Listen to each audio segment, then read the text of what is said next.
Mesdames, Messieurs, merci de votre fidélité sur Guel Afrique Télévision. Bienvenue à suivre ces flashs d'infos des 11h.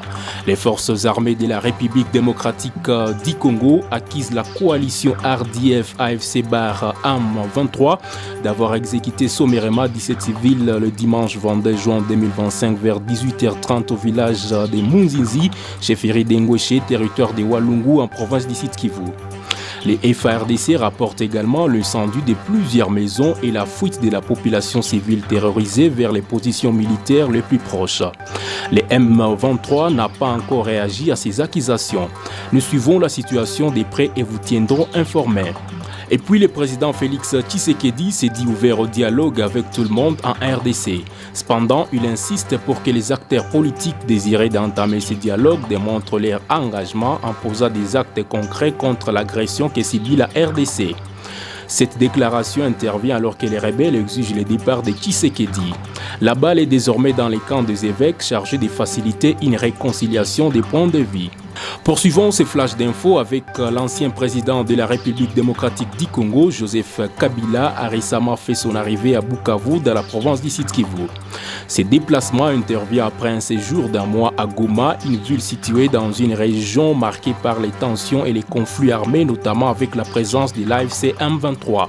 Selon des sources locales, Kabila prévoit de mener des consultations citoyennes à Bukavu, une initiative similaire à celle qu'il avait entreprise à Goma.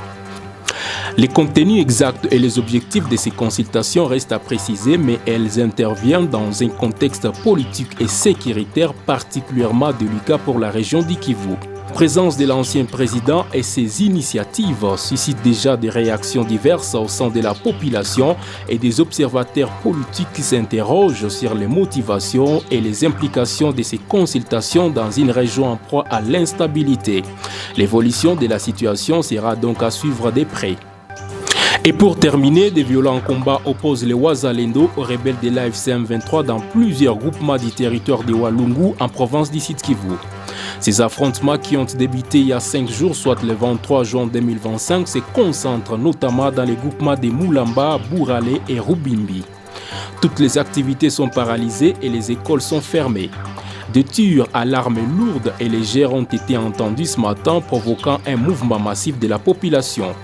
Des habitants signalent la présence des corps sans vie de civils dans la zone et la destruction des maisons par des bombes.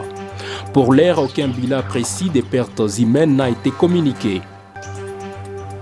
Rappelons que les rebelles de l'AFC M23 contrôlent Bukavu et plusieurs territoires du Sud Kivu depuis le 16 février dernier. Mesdames, Messieurs, ça sera par là que nous allons jeter un point final à ces bulletins d'infos de 11h sur Guel Afrique Télévision.